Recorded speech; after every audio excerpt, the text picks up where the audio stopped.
তারেক রহমান সাহেব, আপনি মদ খেয়েছেন নাকি আপনি গাঁজা খেয়েছেন নাকি কোকেন নিয়েছেন? আপনি খাকির পোলা, ভারত থেকে কয়েকটা ঘোড়া নিয়ে শুয়ারের বাচ্চা বাংলাদেশটাকে ভারতের হাতে তুলে দিয়ে শুয়ারের বাচ্চা, বেঈমানের বাচ্চা এখন ফ্লোরিডায় বসে রয়েছে। আমি তারেক রহমানকে গালি দিতে চাই না। এই মুহূর্তে জেনারেল ওয়াকারকে সাপোর্ট করা আপনার জন্য খুব ফরজে আইন হয়ে গেল।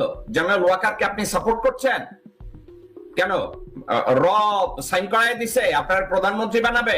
তারেক রহমান সাহেব এবং মির্জা ফখরুল, আপনাদের দুইজনকে উদ্দেশ্য করে বলছি, জিয়াউর রহমান, শহীদ রাষ্ট্রপতি জিয়াউর রহমানের দলকে এইভাবে ধ্বংস করে দেওয়ার কোনো অধিকার আপনাদের নাই। বেগম খালেদা জিয়ার অর্জিত বিএনপি কে ধ্বংস করে দেওয়ার কোনো অধিকার আপনাদের নাই। তারেক রহমান সাহেব, মির্জা ফখরুল, আপনার বাবা মেজর হয়ে নিজের জীবনের উপরে ঝুঁকি রেখে, নিজের স্ত্রী পুত্রদের উপরে ঝুঁকি রেখে স্বাধীনতা ঘোষণা করেছিলেন এই ভারতের তাবেদারি করার জন্য না।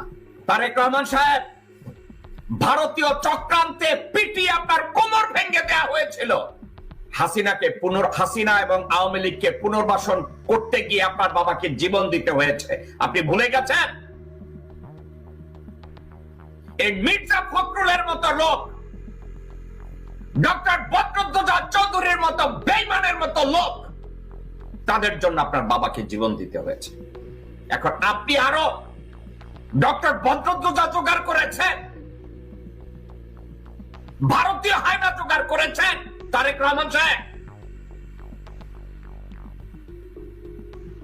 কোন পৃথিবীতে বাস করেন?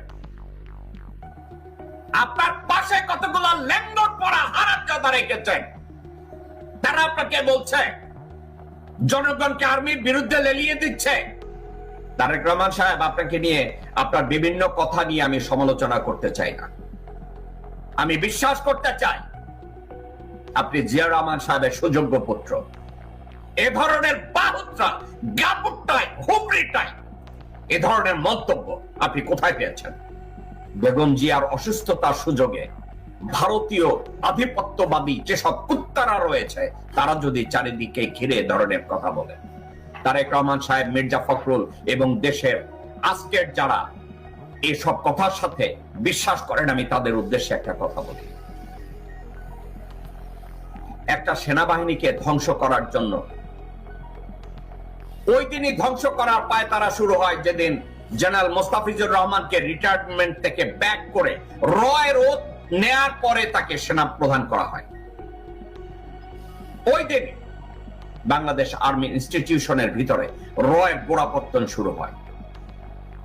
96 সালে আপনাদের মনে আছে, জেনারেল মোস্তাফিজকে রিটায়ারমেন্ট থেকে ডেকে রয়ের ওথ প্রথম নেওয়ানো হয়। তাকে রয়ের ওথ নেওয়ানোর পরে তাকে আর্মি চিফের দায়িত্ব দেওয়া হয়। দর্শকবৃন্দ,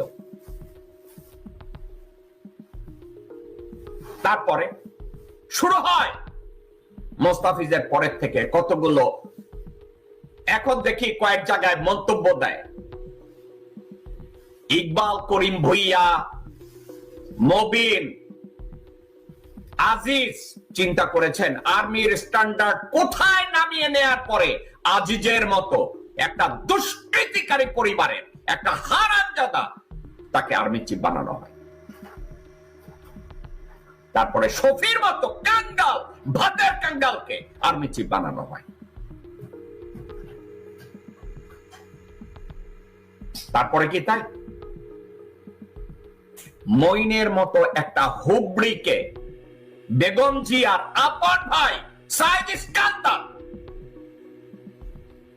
ক্ষমতাকে কুক্ষিগত করার জন্য একটা লিলিপুট হারামজাদা মইনকে সেনাপ্রধান বানায় এবং তার খেসারত যায় তারেক জিয়ার উপরে। তারেক জিয়াকে পিটিয়ে পঙ্গু বানানো হয়,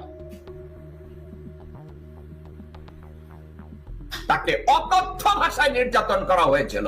তারেক জিয়া, আপনি কি এগুলো ভুলে গেছেন? তারেক রহমান, আপনার হাড় মাংস ভেঙ্গে গুঁড়া করেছে। এখন আপনি ওখানে বসে আছেন আর ওখানে বসে এখন পুল্লুক দিচ্ছেন। মানুষ পূর্ব ভুল থেকে মানুষ শিখে, ব্যর্থতা থেকে শিখে, সেটব্যাক থেকে মানুষ শিখে, জানে তারেক রহমান সাহেব আপনি কি করছেন। গত 17 বছর 18 বছরে দেখি নাই আপনি লন্ডনে বসে কোন অন্য দেশের একটা সরকার প্রধান অথবা সাবেক সরকার প্রধানের সাথে আপনি দেখা করেছেন। কতগুলো লেঙ্গট পরা হারামজাদাদের পাশে নিয়ে আপনি এখনো সাদির মতো বালছলদের পাশে নিয়ে আপনি রাজনীতি করছেন। কয়সারের মতো লোকজনদেরকে পাশে নিয়ে আপনি রাজনীতি করছেন। বালছল কতগুলো বটতলার উকিল যারা 2 লাইন ব্রিফ লিখতে পারে না তাদেরকে নিয়ে আপনি রাজনীতি করছেন। আর আজকে বলেন বাংলাদেশের জনগণকে নাকি সেনাবাহিনীর বিরুদ্ধে দাঁড় করিয়ে দেয়া হচ্ছে, এটা একটা ষড়যন্ত্র। এই কনক্লুশন আপনাকে কে দিয়েছে? বাংলাদেশের সেনাবাহিনী বাংলাদেশের মানুষের প্রাণের স্পন্দন, বাংলাদেশের সশস্ত্র বাহিনী বাংলাদেশের মানুষের মুক্তির প্রতীক, বাংলাদেশের সশস্ত্র বাহিনী বাংলাদেশের মানুষের অহংকার। বাংলাদেশের সেনাবাহিনী কারা? আমার ভাই বোন, আত্মীয় স্বজন, ভাইস্তা ভাইগনা, প্রতিবেশী, তারা বাংলাদেশ আর্মি। বাংলাদেশ আর্মির বিপক্ষে জনগণ যায় নাই। কাদের বিপক্ষে গিয়েছে? তারেক রহমান সাহেব কাদের বিপক্ষে গিয়েছে?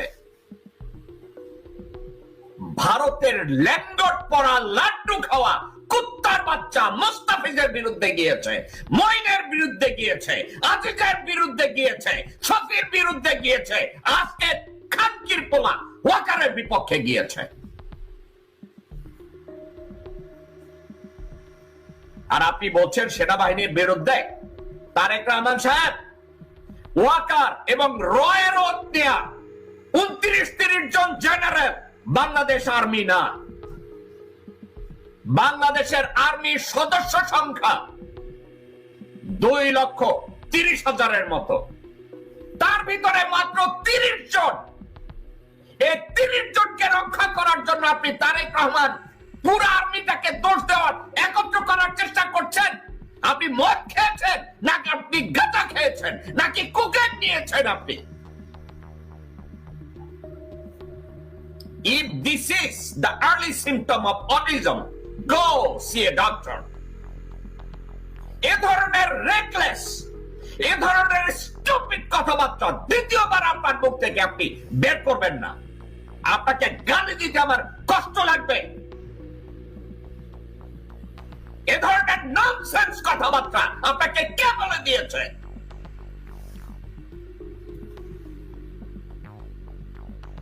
কেউ যদি আজিজের বিরুদ্ধে কথা বলে সেটা কি সেনাবাহিনীর বিরুদ্ধে বলবে?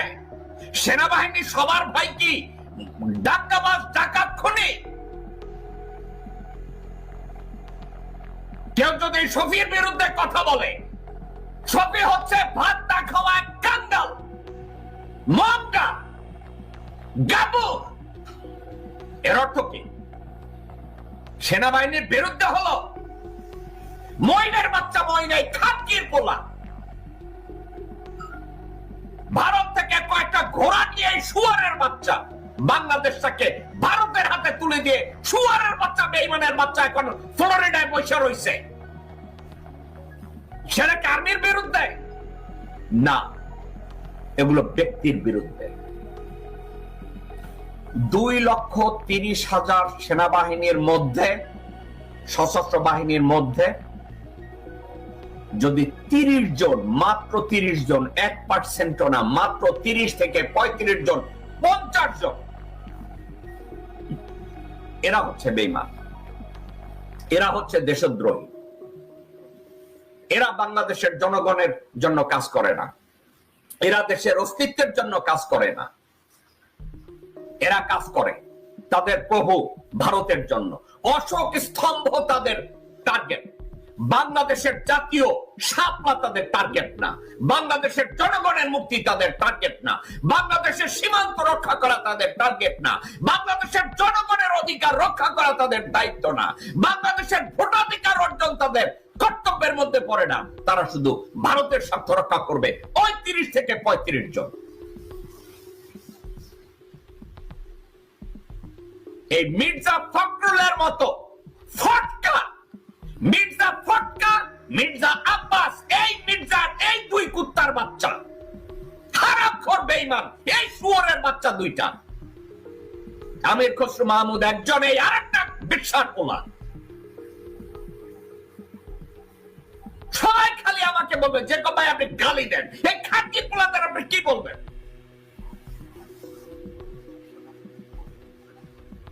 আজকে তারা বলে আমরা নাকি সেনাবাহিনীর বিরুদ্ধে জনগণকে ইগনাইট করতেছি, আমরা নাকি জনগণকে সেনাবাহিনীর বিরুদ্ধে লীলায় দিতেছি। বাট হারামজাদাদের দল। তারেক রহমান সাহেব, think twice before you comes up with this reckless comment. আমি অবাক হয়ে যাই, আপনার মতো একজন দায়িত্ববান মানুষ আপনি কি করে এ ধরনের মন্তব্য করতে পারেন? আমি জাস্ট অবাক হয়ে যাই, কি করে আপনি এ ধরনের কথা বলতে পারেন? দর্শকবৃন্দ, আমি তারেক রহমানের কয়েকটা লাইন আমি আপনাদের সামনে পড়ে শোনাচ্ছি। তারেক রহমান বলছে, কিছুদিন আগে যেমন সংস্কার ও নির্বাচনকে মুখোমুখি করা হয়েছিল, ঠিক তেমনি এখন সেনাবাহিনীকে জনগণের মুখোমুখি করার চেষ্টা করা হচ্ছে। আমরা এটুকু নিশ্চয়ই বুঝি যে এর পিছনে অবশ্যই ষড়যন্ত্র আছে। আমরা সবাই মিলে যদি সচেতন থাকি, অবশ্যই আমরা এসব ষড়যন্ত্র মোকাবেলা করতে পারবো। তারেক রহমান, আপনার কথার জবাব দিচ্ছি। সংস্কারের পিছনে আপনাদের অনেক জায়গায় আপত্তি আছে, অনেক জায়গায় ভণ্ডামি আছে, অনেক জায়গায় আপনাদের অদূরদৃষ্টি আছে। আপনি শুনতে চান তারেক রহমান সাহেব কোথায় আছে? দর্শকবৃন্দ, কোথায় আছে আপনাদেরকে আমি বলি।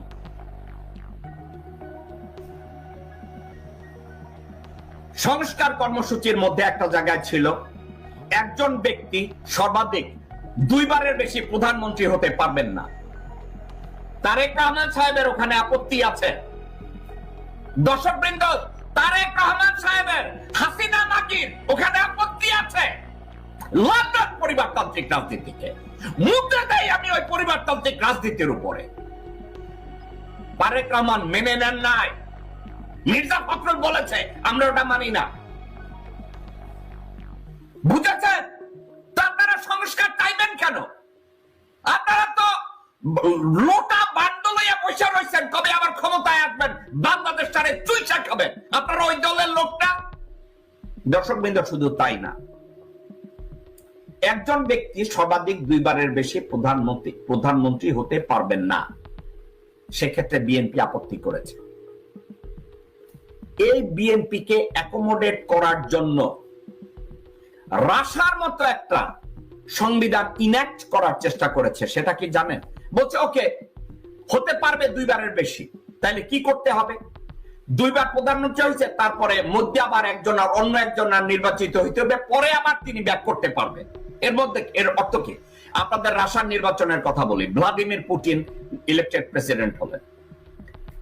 এখন রাশিয়ার কনস্টিটিউশন অ্যালাউ করে না ভ্লাদিমির পুতিনকে কন্টিনিউয়াসলি যুগের পর যুগ প্রেসিডেন্ট থাকার। তখন ওই কনস্টিটিউশনের ভিতরে একটা ফর্মুলা তৈরি করলেন। পুতিন প্রেসিডেন্ট থেকে রিজাইন করে প্রধানমন্ত্রী হলেন এবং মেদভেদেভ পুতিনের একজন 5 গোলাম, তাকে প্রেসিডেন্ট বানানো হলো। মেদভেদেভ প্রেসিডেন্ট হওয়ার 4 বছর পরে আবার পুতিন প্রেসিডেন্ট হয়েছে। দর্শকবৃন্দ, বাংলাদেশের কনস্টিটিউশনে এ ধরনের একটা অ্যারেঞ্জমেন্ট করার চেষ্টা করেছে। সেটা হলো এই যে 2 বারের বেশি কেউ প্রধানমন্ত্রী থাকতে পারবে না। আর যদি প্রধানমন্ত্রী ওই ব্যক্তি একই ব্যক্তি আবার প্রধানমন্ত্রী হতে চায়, মধ্যে তাকে একবার একটা টার্ম অন্য একজনকে প্রধানমন্ত্রী হবে, তারপরে